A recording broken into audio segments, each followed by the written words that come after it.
Hello and welcome to the Golfing Greenkeeper podcast. As you all know by now, I'm Steve Smith, your host, and this is the first podcast episode dedicated to the new segment, Keeper of the Greens. Welcome to episode number 24.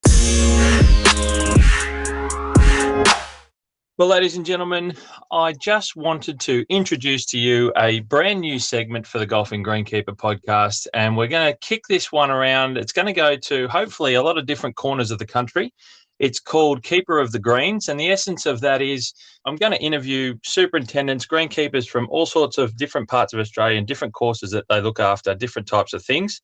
And to give you a bit of an insight on what it takes to deliver golf courses that give you the experiences that you get when you go out there and enjoy them, and just what work is involved in behind the scenes to create all that beautiful landscape and some of the journey that those courses have had to get to where they are today that we see.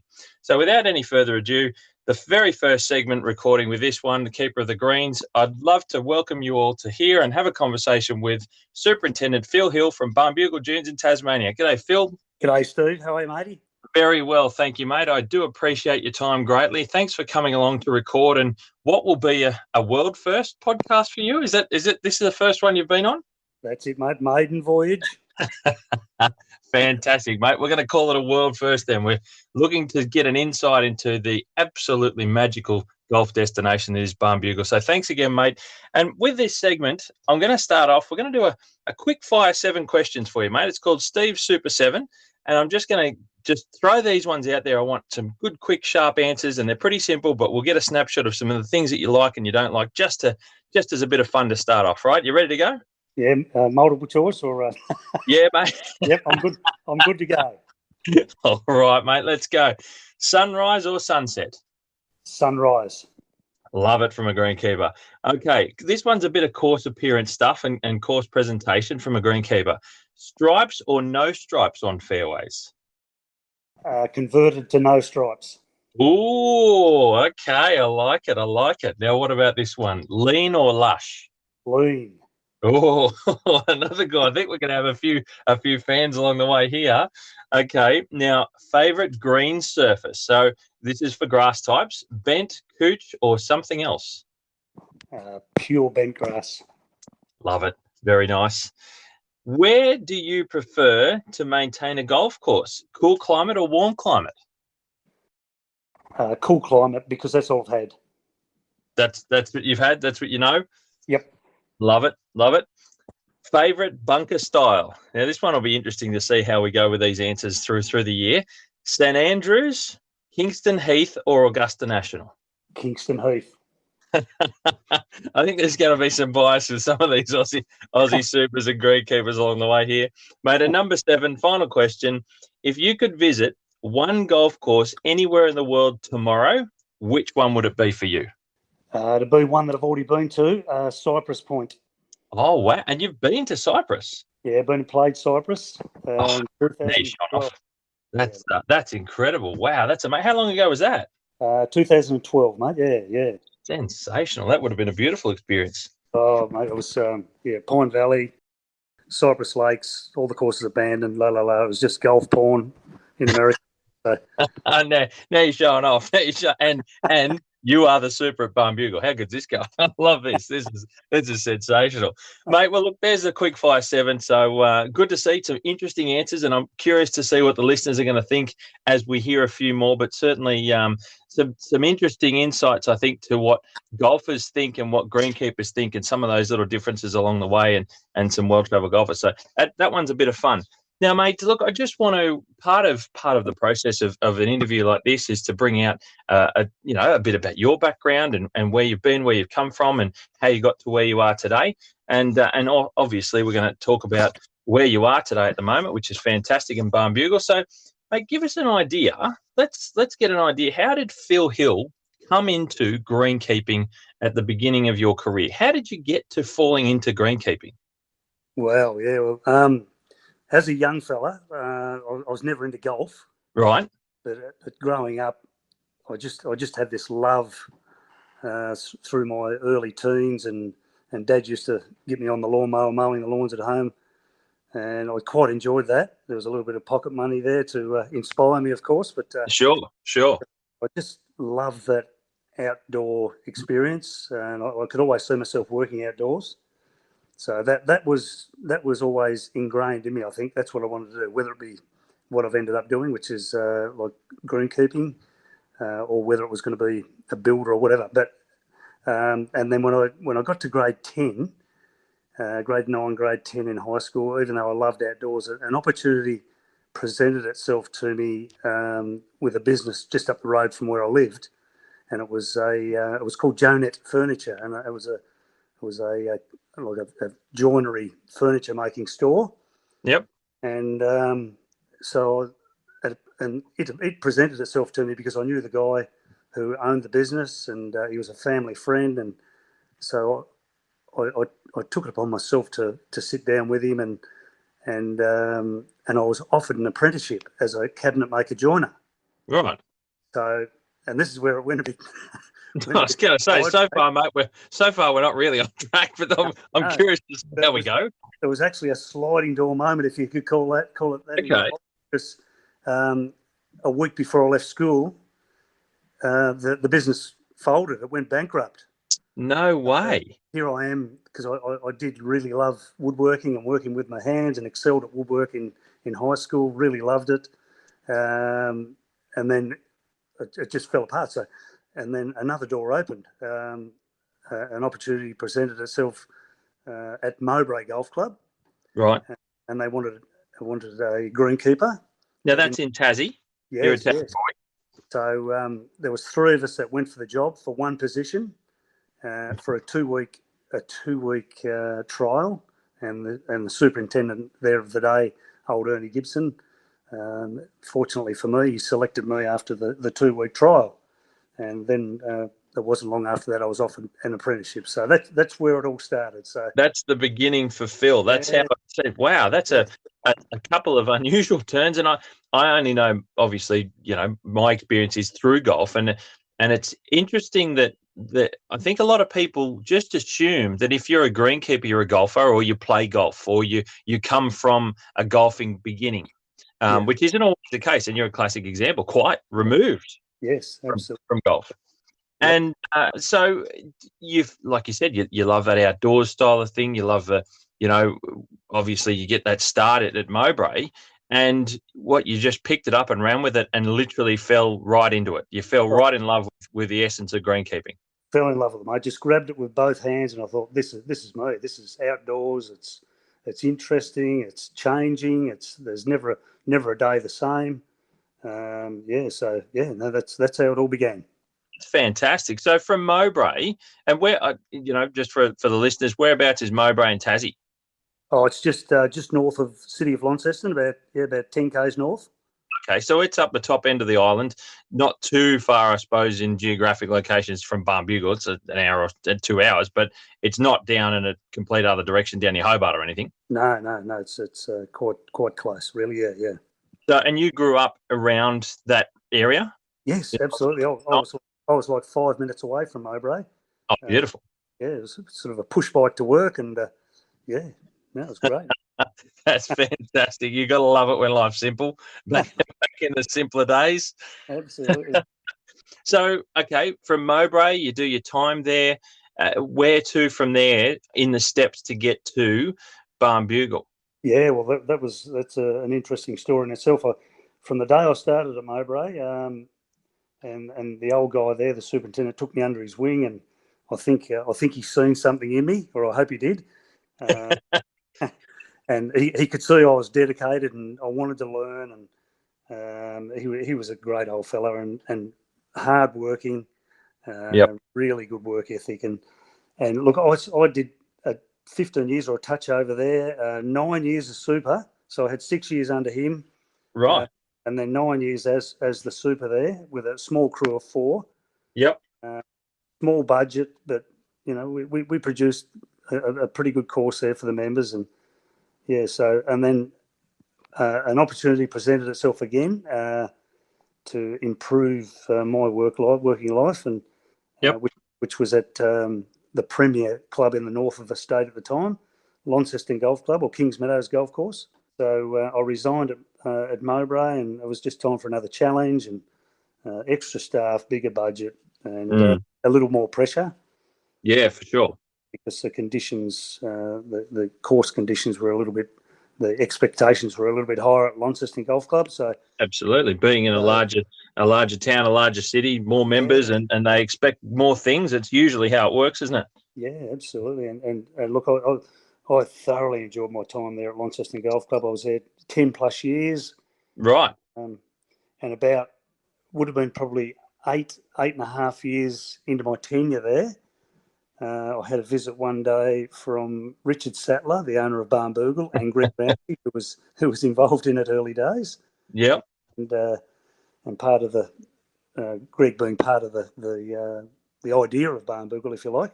Yes. And Richard and Greg closed my office door at Launceston Golf Club and said, "Would you be keen on coming down to be the construction/growing superintendent?" Wow! And can I jump in there, mate, and ask, did you know these guys? How did they come to finding you as being the man that they were wanting over there to start Barnbougle with them? Yeah, well, I'd had dealings with Greg because I knew Greg had popped out. He used to play a little bit of golf at Launceston just as a guest, and everyone knew who Greg Ramsey was. He was a young entrepreneur, and yep. We knew that he had visions of Barnbougle with Richard, and so the door came knocking, or the opportunity, and look, it was one of those moments where you're thinking, there's no way. I'm not the first to say this either. There's no that golf course, as remote as it is up at Bridport on the northern coast of Tasmania, how's it going to survive? It's a public access course, and so I declined. Yeah, thinking zero chance. Yeah, and I had a really good job and stable job at Launceston Golf Club, and got on well with the members. Used to play with the members every Wednesday, and so I thought, I'm not going to risk that for an unknown. So yeah, for sure. So they employed a young guy from Victoria. I can't think of the name of the golf course that he worked at. Nathan McDonald was his name. He was a young guy. Right. Look, Nathan lasted 18 months. Yep. And that was around about 2004, which is when Barnbougle was opening, and I got the knock on the door again. So, round two. Yeah, and I'd already seen the golf course and how it was coming along. Been up a couple of times, and sure, and with Greg, and seen how it was travelling and growing in, and what they had to deal with up here in those early days. And so, look, I declined again. Okay. So it was opening day, and Danny Brown started at Barnbougle Dunes on the 10th of December 2004, and that was opening day. That was the day that it opened to the public. Yeah. So Danny started on the day that it opened, and so that, and I'm looking at the golf course thinking, gee, I tell you what, there's a lot of people here. It looks pretty popular, mate. I should have taken up with it, but I didn't. And then Danny had a couple of 2.5 years here, and so Danny rang me up and he said, "You're going to get a phone call." This was in 2007, right? And early 2007. He said, "You're going to get a phone call because they're going to headhunt you again." It was probably about 2 hours later, and I was expecting the call, and I was ready to rock and roll this time, because this place had entered the world stage at number 35, and there were planes coming into Launceston full of golfers. I was going to say that the whole landscape of the idea was a very, very different proposition now, wasn't it? Yeah, so took the phone call. Next day, 2 days later, actually, I'm down at Barnbougle and sitting down with Richard and the general manager at the time, Gary Dixon, and we agreed on terms and conditions, and the rest is history. And the rest is history from that point on. Yeah, nearly 15 years later, mate, and I'm still here. Well, that was going to be my next question. Is how long have you been a superintendent there at Barnbougle, along with the others? And you've mentioned that along the way through your time at Mowbray and Launceston so 15 years at Barnbougle, and it's not just Barnbougle Dunes now. No. From the day that you started and the idea of what we all thought was only a single golf course, it's now multiplied and grown many arms. Yeah. Yeah. And we're seeing a whole resort, as it were, around the concept, the original idea from Richard Sattler Yeah. and Greg Ramsey. So, mate, I'm just sort of trying to get my head around, that step along the way. What a career, ladder to climb from. And Mowbray, I don't know Mowbray. Is that I take it a reasonably small sort of regional town? Yeah. Yeah. It's just a suburb of Launceston. Yeah. Yeah, right. There you go. So you've gone from a humble beginnings, yes, to stepping up to a big city club to going to the world stage. Yeah, exactly right. Yeah, and it all happened in a flash, and then arriving here in 2007 with the murmurs of a new golf course, which was across the Forester River. Yep. Which is lost. The murmur, I'm thinking, no, that won't happen. That'll be years away. And it was like 9 months after my starting here, and Cor Crenshaw are here, and again, because they'd already had a site visit before I started here. Oh, really? That early? With Danny, yeah. So, and wow, lo and behold, like I started here in August, and inside 12 months, we're building another golf course. Geez, that's astonishing. And from the outside in, I mean, I was doing, at that time, I was superintendent at Katoomba, and, we're looking at this golf course at Barnbougle Dunes happening, and it's like, wow, look at that, right to the top of the tree on the world stage, and certainly in Australia's numbers. And we're just sitting there going, this is amazing. What a fantastic concept. But as someone like Richard, and when I went down there in earlier this year, and you were nice enough to give me some of your time and show me around the whole facility and everything, which was amazing. And we were chatting about, some of the stuff to do with how the course came to be, and a bit about Richard. I get the impression from Richard, through chatting, is that he's always thinking ahead. He's always that far down the track. And like I said, being rank outsiders on the mainland up in Sydney, in the Blue Mountains, and going, this is great. Like every other person, how good would it be one day to be able to hit the bucket list at Barnbougle? They're, so far before the course is even known about being Lost Farm, they're already talking to you about building one. Yeah, absolutely. So they'd only had the first course, Barnbougle Dunes, open for 3 years? Yes. And they're already wanting to build the second one. Yes, that's it. Yeah. That's incredible. Yeah. So I'm just sort of, thinking about the timeframes of, you've started 3 years in and about 07. So when did Lost Farm come to? We're jumping around a little bit, but let's go down this one. When did Lost Farm come into play? Well, Lost Farm came into play for construction inside 12 months after I started here. So I started here sort of mid-2007, and Lost Farm was opened December 2010. So wow. So a 3-year build, effectively, to have it up and for play. And you've walked in to maintain a golf course, and all of a sudden you're building a new one as well. Yeah, well, what a learning curve. It's always steeper than you think. Yeah. And the blessing, I suppose, the blessing for me in respect to that was I had 12 months of fescue management under my belt, if you like, of working out how what this grass likes, what it can handle, what it can't, the stresses that you can put it under. I had that 12 months up my sleeve before we started building or grassing, at least that was you can't measure how invaluable that was. I was going to say that's incredible, invaluable time experience, learning and effectively, in inverted commas, playing with the grass. Yes. To see what it takes to get the best out of it, what it does like, what it doesn't like. And that leads me to my next question is, let's sort of, let's put that, we've got when the Lost Farm was started construction and come to opening, you've got 2 courses on your hands. And eventually we come to Bugle Run, but we'll talk about that a little bit later on. I just want to get an insight. You mentioned for the first time for you dealing with fescue. Is that right? At yes. Barnbougle? So what was that like this is one of the things that a lot of people often talk about after their experience at Barnbougle is how different it is to a lot of the courses, certainly from the mainland of Australia. Let's talk a little bit about the characteristics of what fescue is and does on a golf course. So Barnbougle is fescue on all the short grass playing surfaces, is that right? Yes. Yep. So tees, fairways, surrounds, greens. Yep.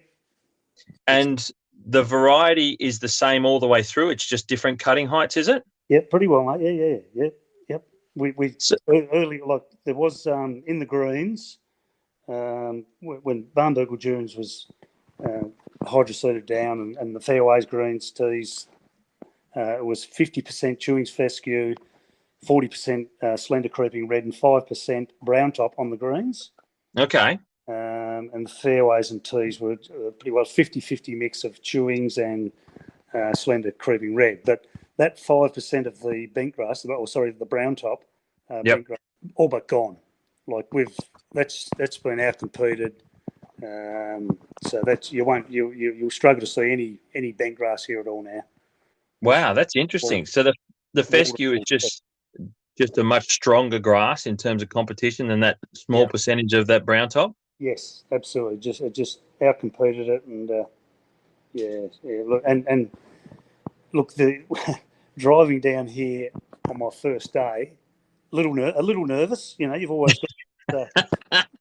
There's always nerves, and it was a little bit daunting because I'd never sort of managed pure fescue, and I'd never managed on a pure sand based sort of linksy type or links course on the coast with all the elements to deal with, and it was a little bit daunting. But you look back now, and it's like you're a little bit nervous when you went for your license too. But now, and that's what it's been like, really. I mean, you learn along the way.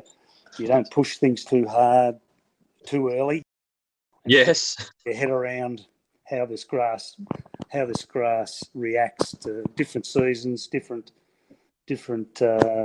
irrigation regimes, different nutrient regimes, and so the daunting side of it went out the window very quickly, and I felt very after the first month, really. That's incredible, and you're right. You are always nervous. I think if you weren't nervous, you'd probably have no emotion and half a brain, maybe. I'm not sure, but I think you're always nervous when you take the reins of a new track, no doubt. Yeah. But you do drive by the seat of your pants when it comes to learning something new, but that's the only way to do it, really. And you've got the skills through everything you've done previously. You've got the understanding of, the basics around turf agronomy and dealing with the, grass types. Essentially, it's just the detail and the nuance of that particular variety of grass. That's what I found when I've changed around from places. And I imagine that, apart from the name and the stand of where Barnbougle sat on the world stage was probably a lot of the pressure as well. Oh, there's no doubt about that. And that's something that I suppose only you can, talk about from where you sit is the feeling of that. And I suppose, okay, let's talk about that.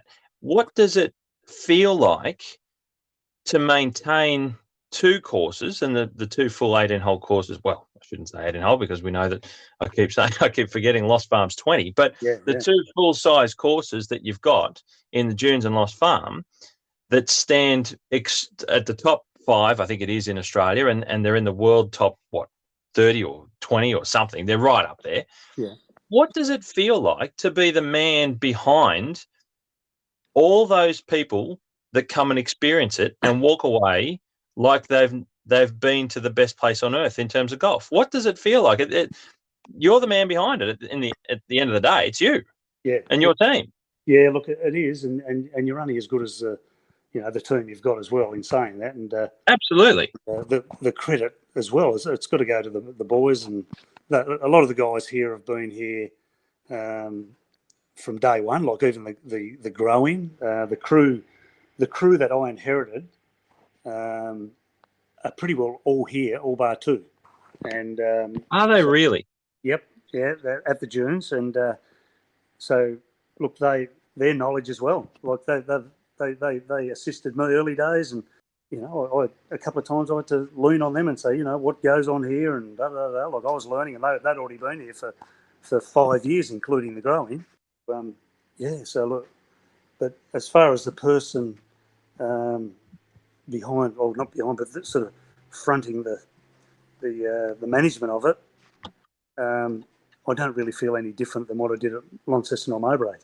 It's a different grass, and it's completely different to manage than any other grass or site that I've ever had to manage in my life. It's just a lot of the management philosophies that we put in place here at Barnbougle is completely out the window to what it is on an inland course where you're heavily fertilised, heavily irrigated, stripes, and and there's thatch, and I mean this place has never had a coring. The greens have never been cored since I've been here. So we dust every 2 weeks. We keep an eye on the organic matter level in like the surface, or what they call an LOI test. We have that done regularly at labs to make sure that our organic level is at a respectable and acceptable level to prevent soft greens. Look, I saw, and someone was only asking me this the other day. How does that work? And I said, well, by not overwatering and by not over fertilising and trying to balance accumulation of organic matter with decomposition of organic matter, which then becomes a food source for the plant. So that's what we're trying to do. We're trying to balance accumulation of thatch with decomposition of thatch and utilising the modern methods of dusting to reach that end result. And hence, we go out 3 or 4 times a year with mini tines to get some fresh air down and oxygen down into the root zone. But that's it. And dusting. That's unreal, mate. And like you said, it's the decomposition, or it's the cycle of life in effect in that soil, in the upper portions of the root zone in the soil, where the thatch is being decomposed by microorganisms and the things that feed off it as it decays and breaks down, and then, like you say, it becomes food for the plant as it's converted by those microorganisms. And it's a cycle that you're essentially monitoring and maintaining. By not outgrowing that and accumulating too much by promoting so much growth. And it's sort of counterintuitive to what a lot of people think happens on a golf course, isn't it, really? Because from the outside, people go, oh, geez, you just throw fertilizer. Every golf course is obviously the same, which clearly it's not. They often sit there and go, well, at every golf course, they fertilize everywhere. They do it all the time, and they're always watering. So that's what happens. But we often try and scale that back as much as we can, because the last thing we want to do is create so much more work for us. Yeah, absolutely. Yeah. And that's what I've found, which is so unique here at Barnbougle. Like it's a coastal links course, and we try and replicate. What we're trying to do is replicate the great links courses of Scotland and Ireland. And sort of pay homage to them, if you like, and in an approach that less is more, and that is reflected on our management practices.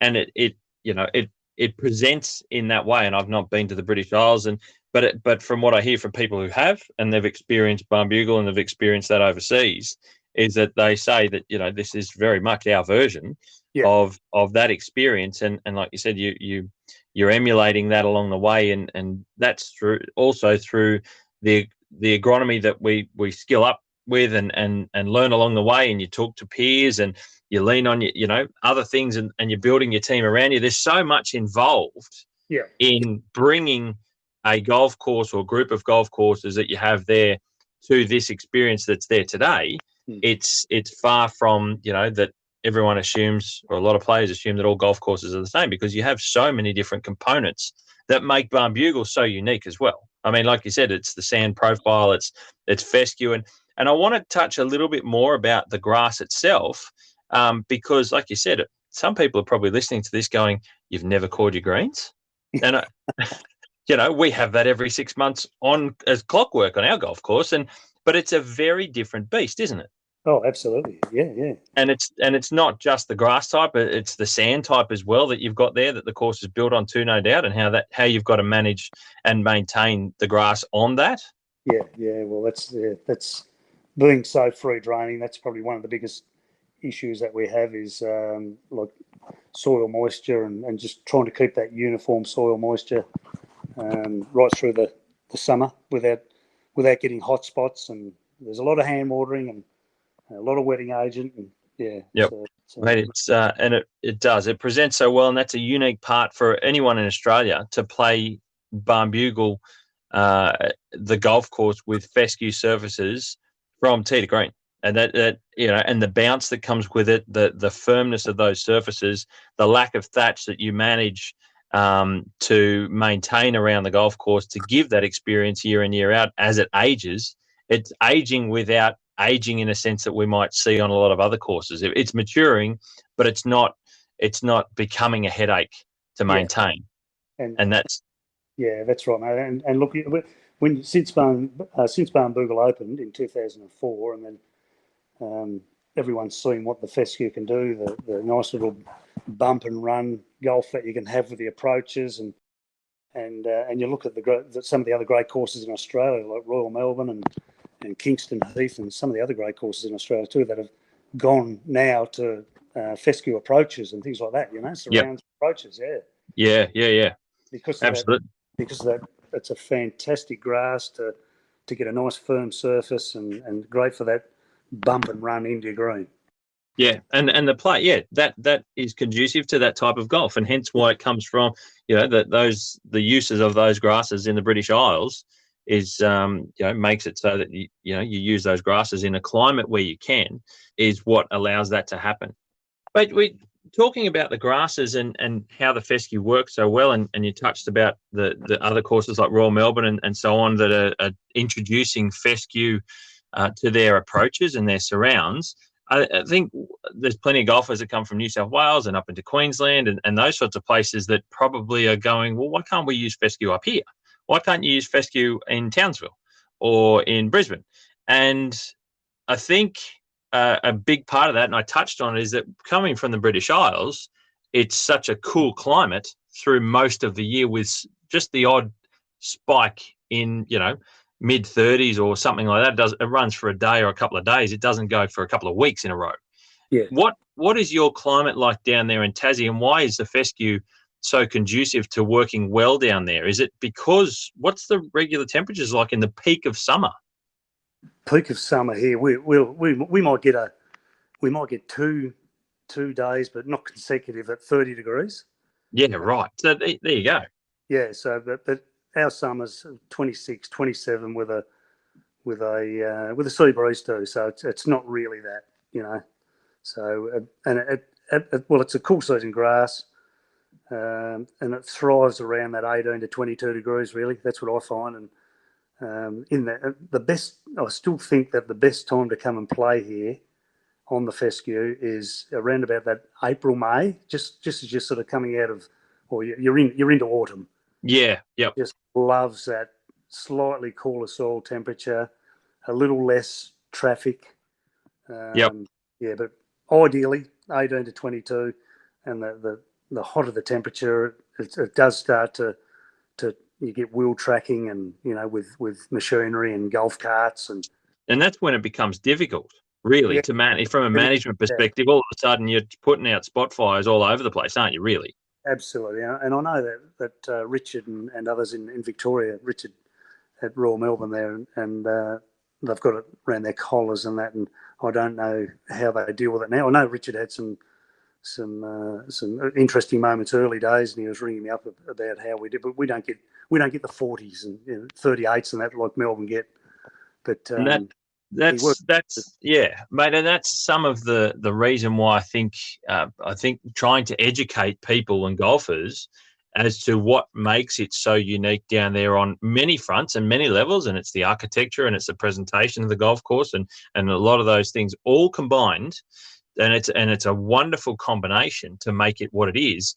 But the fact that the playing surface is fescue and it's not something that can be thrown around all over Australia. It's not a small country. There's lots of distance, and the climate varies so much. So from Sydney, with humidity that we get in summer, and you get those heat waves that are humid heat waves. Victoria and Melbourne, you'll get the hot, dry heat waves that come in from the northwesterlies that are blowing 40-degree, temperatures at 50 kilometres an hour. And that's the sort of stuff that's just not going to.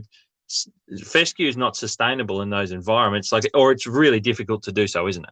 Absolutely, yeah. Well, I know one of my two ICs here at Barnbougle, up on Bougle Run, actually, and a lot of the turfies around Australia would know him, Anthony Toogood. Yep. Holder of many a red jacket at the golf events that we have. Tui was at Albury, and he had fescue surrounds, and I mean they get into the 40s and for days on end. And he said that he just, once the temperature hit whatever it was, 35, 36 degrees, he just have boys out there just hand watering and just keeping everything cool down, just cool it down a bit until the late afternoon. And maybe I think maybe that's what Richard does, maybe with some wetting agent and that at Royal Melbourne. And there's techniques to do it, no doubt. There's always tricks of the trade, but it's what you don't have to worry about for 3 months or 4 months in the middle of summer down there at Barnbougle that anywhere further north, because from a latitude perspective, you're equivalent, and correct me if I'm wrong, but somewhere equivalent to the Southern Island in New Zealand. You're quite a long way south, aren't you? Absolutely, yeah. Yes. And so with that comes, in summertime, it's beautiful temperatures, max 26, 27. We're all sitting here walking around going, that's cold in summer. You're walking around in T-shirts and shorts and going, this is fantastically warm.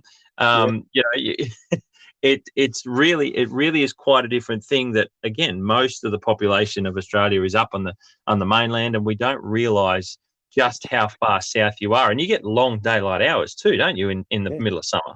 Absolutely, yeah, with our daylight savings, and it's beautiful. It's all the more reason to want to come down there and enjoy it. I love it, mate. I want to know a little bit about the course in terms of some of the specific bits and pieces. Now that we've talked a bit about the grass at length, in your opinion, what makes the course unique from your perspective? Is it? Do we go back to the fescue? Is it a bit? Is it? It's like we know how beautiful its location is. What is something that from your opinion, that is what makes Barnbougle so special? Well, what does make it unique is the species of grass that we use, like the fescue, because there's not many places that you can go in Australia and play on fescue wall to wall and experience that lynxy Scottish, the great Scottish and Irish golf courses. That's what they have. So that's what's unique. You can travel 2 hours or 1 hour on a plane and be here and get that experience. And there's another thing, because there's some people that that haven't played every golf course in the country to know those details. So really, it is as unique as we think it is when we've only played 20 or 30 courses around the place. That it really is that special in Australia. Yeah, it is, and it's completely different to most other courses that you're playing. I mean, the ball sits tight. You've really got to sweep it off the fairways to. A lot of people struggle with that, especially guys that come down here and they've been playing on beautiful couch grass where the fairways where the ball sits up, and it's quite different. It's firm. You've got to sweep it rather than take a big divot. And and it really does. There's so many interesting characteristics of playing on that fescue. And I come away from my visit there, then you showed me around, and I'd also played a few days with some other friends. And we're sort of sitting there going, it is different. It's very, very different. But why is it different? And like you said, and that, I assume, with the fescue comes down to the thatch. Because I just recently talked about thatch on my last podcast episode, and how renovations have to try and manage that and deal with that a lot in most golf courses through Australia. And it's because of the way the grass grows. But fescue doesn't have that sort of a headache as much as most other grasses. So it's a much thinner profile, if that's the right way of saying it, of all that cushioning and grass growth and the density of the turf and all that sort of stuff, that the distance between your ball and the actual top of the soil is very, very small. Absolutely, yes.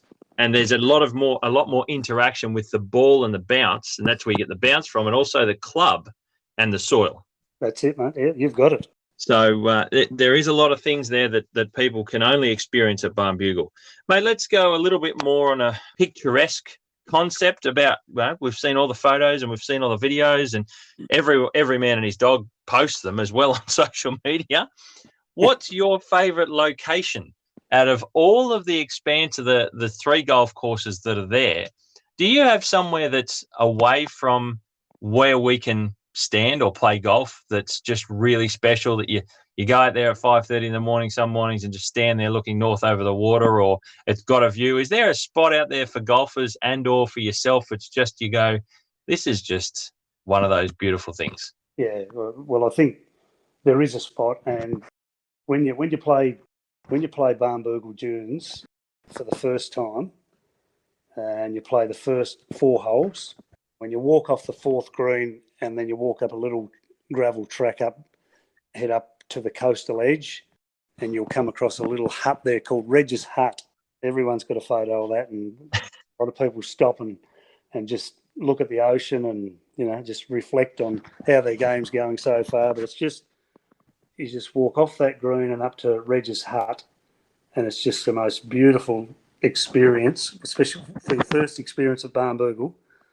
And then, but I like going past there and then going to the 5th tee, and you're sort of right next to Bass Strait, the dune heading down onto the beach there. And Yep. Early in the morning, in the middle of summer, with the irrigation going and the sun coming up, mate, there's just no better spot. It's a pinch me moment. Mate, that's a picture. If ever, I've got goosebumps with you just talking about it. I'm not even there. I absolutely love that. It's an absolute pinch me moment. It still is. Like, to this day, like, it's just early days here. I was just blown away, like, literally. But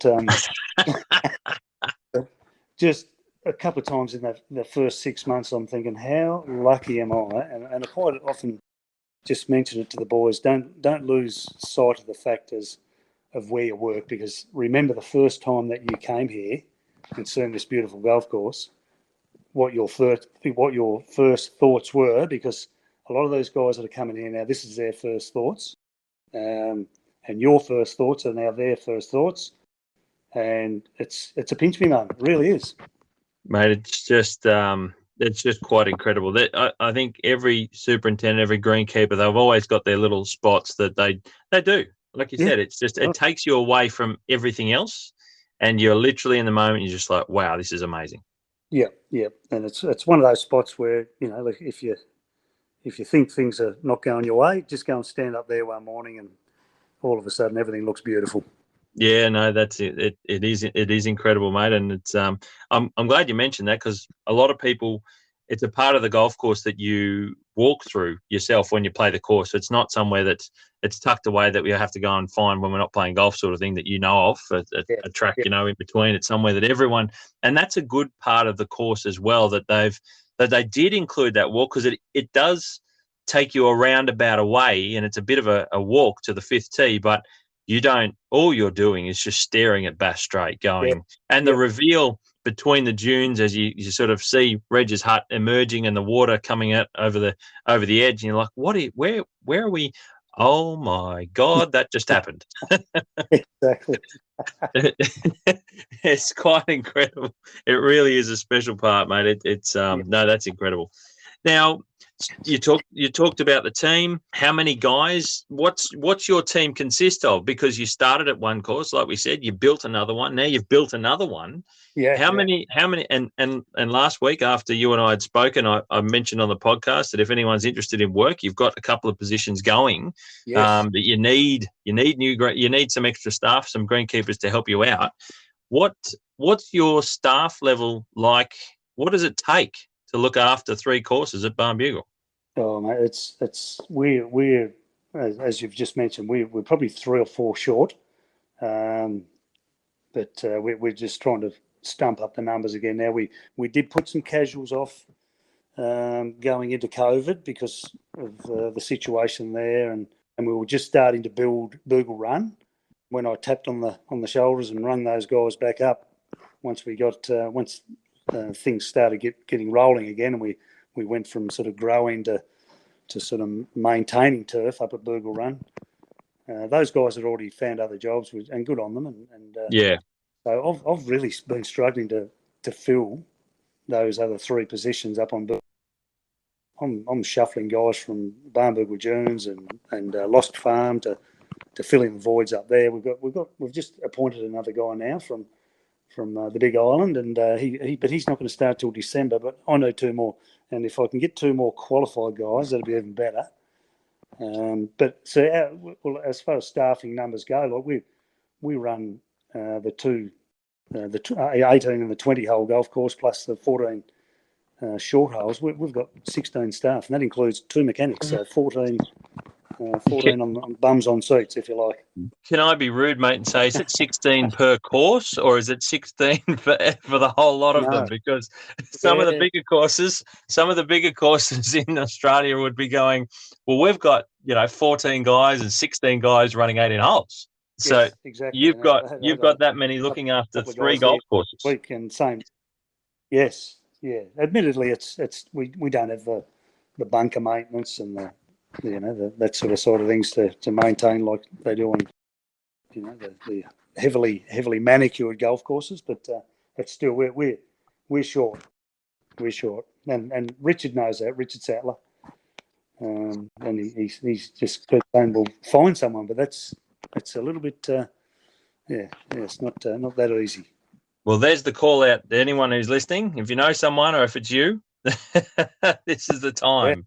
Yeah, this is the time. It. We'd love to hear from you. Absolutely. Absolutely. Mate, is there something in the golf course or in the complex, what are you guys looking to improve over the next sort of 12 months or so? Is it still maturing the Bougle Run? Where are you looking to do some new things?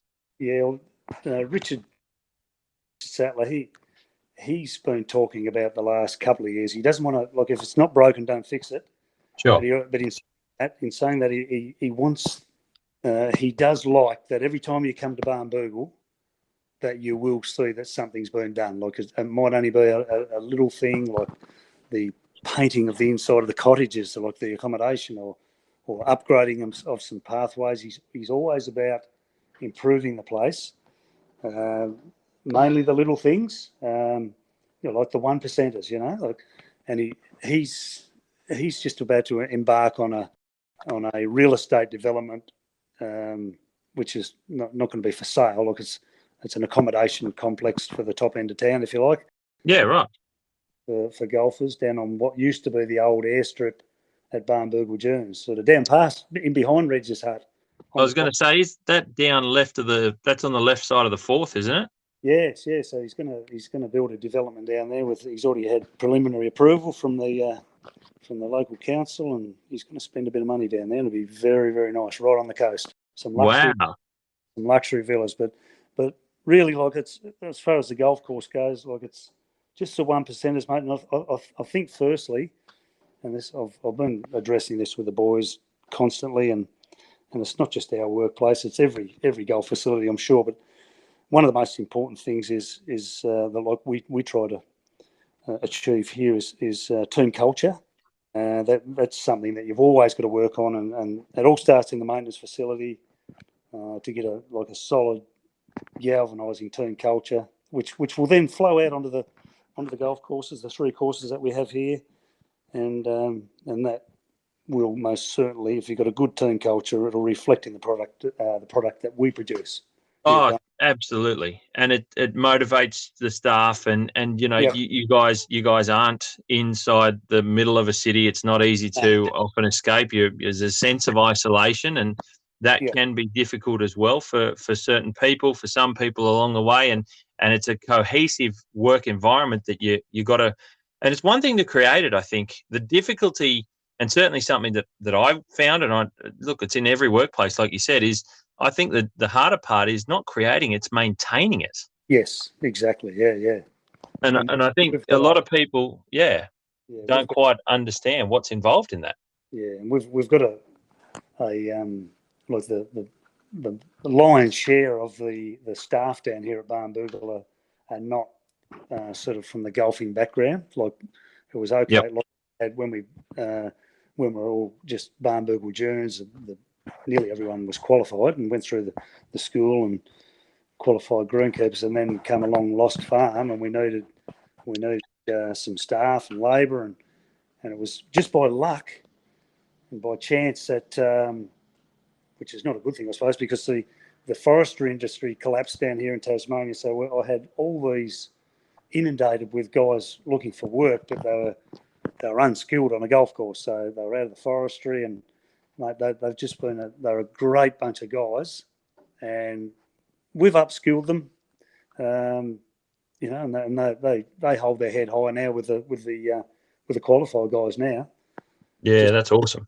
Just learning on the job, you know, like. But you know, out of the forestry, they did have some.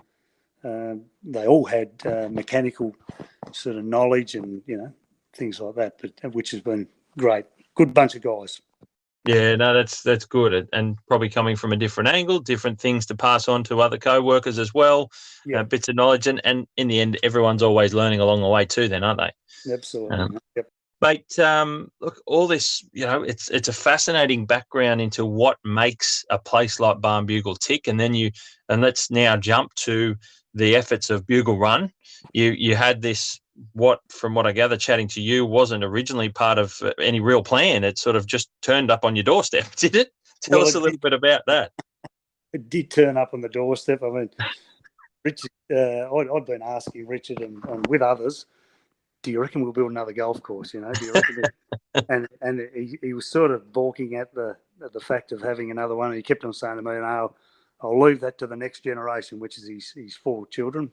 Yep. He's got 3 beautiful young girls and a good young fella as a son who manages a farm. He was going to leave that to the next generation for the 3rd golf course, which was going to be, and still what may well be, on the eastern side of Lost Farm along the coast. There, you've got plenty of room for another 1 or 2. Yeah, right. Yeah, but I went to. I think I may have mentioned it before. I went to Singapore on leave here a couple of years ago, and while I was over there, the boys decided to have a little burn off and got out of hand and tore up over a ridge, sort of between the right hand side of the 10th fairway at Lost Farm and the 9th, sort of 8th, 9th hole at Lost Farm. Yeah, so it exposed not a huge amount of ground, but anyhow, Richard was made aware of this little fire, and he went and had a look, and he thought, geez, this might be a good little spot here for a 9-hole course. So, so that's what happened. So he, you know, within a short period of time, he was on the phone to Bill Call. Although this was in September. Yep. And by December, Bill Call was out here routing out the golf course. And by June the following year, it's built. It was all growing in, and it took. It was only 16 weeks of construction to build. We ended up with. They managed to squeeze 14 holes in, which was 12 par threes, 2 par fours, and 16 weeks. That's during COVID. That's astonishing. That it's gone from what, you know, was effectively a whoops moment to one of the most fun-looking short courses going around, with some of the quite literally the most astonishing views around. Yeah, because it's up high. Yeah, and the boys, because it was like we were impacted with COVID and international and interstate travel. We just used all the energy and resources that we had here at Barnbougle on both the 18 and the 20-hole course. We utilised all that up on constructing the like putting in the irrigation and everything that in between, like the seeding, and that was all. And we just maintained the other 2 courses minimally because we had no golfers. Yeah. And so all the energy and resources went up there, mate. It worked out beautiful. It's a fantastic addition to the facility overall, and a lot of hard work and doing it in house because but you were able to do that, like you said. It was in a roundabout, funny way. It was kind of fortunate that you could move those resources around to make it happen, and you've got the results at the end, which is now another. And I think every time we wake up in the morning, we talk about Barnbougle. It's another unique addition to what makes it such a special place. It's only been 6 months since I was there, mate. I want to come back, even if it's just to have breakfast and have a look. And it's a quirky little course. It's so much fun, and it's dragged me. Like, I've never played a huge amount of golf. We used to play every Wednesday with the members at Launceston Golf Club years ago, and apart from that, I was a social golfer. But now I play Bougle Run every Sunday morning with one of my 2ICs. Oh, do you? Yeah, and it's improved my. Well, I shouldn't say he has, but the golf courses. But he has too. He's a very good golfer. He's improved my short game out of sight. That's awesome. What a great little thing to be able to do at a wonderful part of the world. Yeah, it's hour and a half every Sunday morning, mate. What a great way. 7:30 tee off. Next time I'll wake up at 7:30 on a Sunday, I'll be sitting here kicking myself going, Phil's out having a round of Bougle Run. I'll shoot you a photo, mate, this weekend if it's not too... it's beautiful this weekend. Very nice, very nice. I look forward to seeing it, that's for sure. Yeah. But have you got, before we leave you, and we've got this wonderful insight into the inner workings and a little bit of how Phil Hill came to be at Barnbougle, and also how Barnbougle came to be where it is today. Have you got any funny stories that you've experienced? I think, look, without sounding rude, I'm sure we've all got those as superintendents along the way. There's an odd, funny one that's around that you've experienced. Is there anything that you can tell us that you can remember? Look, there's nothing that I'm sure most other superintendents haven't seen in a 40-year span. Staff members falling asleep on fairway mowers, fortunately parked in the middle of a fairway with dribble running down the front of it, and then saying, no, I wasn't asleep. But I reckon I'll write a book when I retire, and you know who I reckon I'll write that book with, because about 3 or 4 years ago we have a state turfgrass conference down here every year, and we invite superintendents from Victoria or New South Wales or WA even, and I sat down with Louis Yanner about three or 4 years ago. Yep.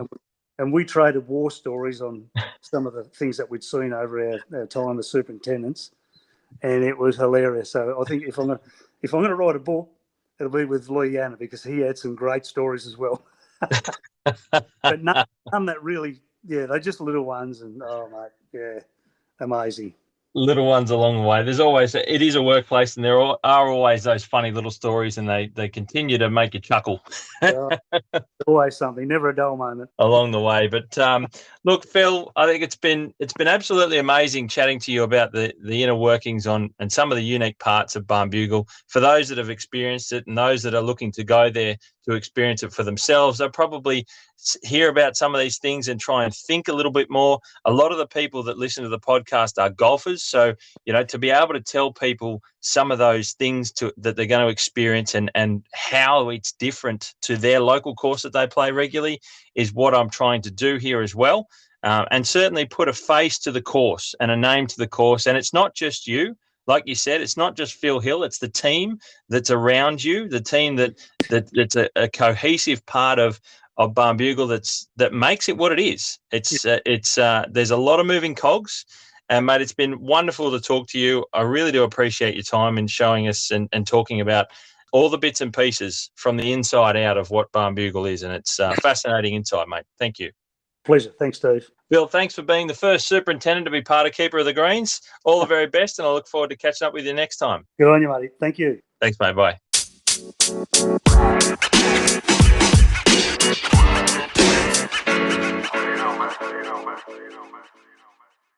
What a wonderful little interview that was with Phil Hill. I had a great time, and I'm sure you could hear that in my voice while we were doing the interview. It was great to have a chat with Phil about some of the background to his story, how he came to be superintendent of Barnbougle, and also a little bit of the inner workings and what makes Barnbougle so unique from a greenkeeping perspective, which at the end of the day translates to how you experience your golf down there. And just another thank you again to Phil Hill for his time, taking all that time out to have a discussion with me.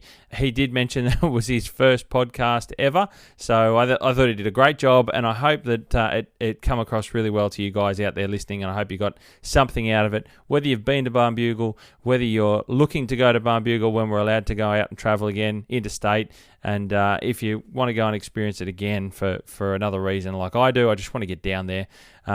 I'll be able to go back there and play myself now and look at things a little bit better and a little bit differently and understand just a little bit more about that golf course and the whole experience. So I hope you enjoyed it, guys. That's the first ever Keeper of the Greens on the podcast, and I look forward to seeing you next week when we see what's happening around the country again. You hit 'em clean and we'll keep 'em green.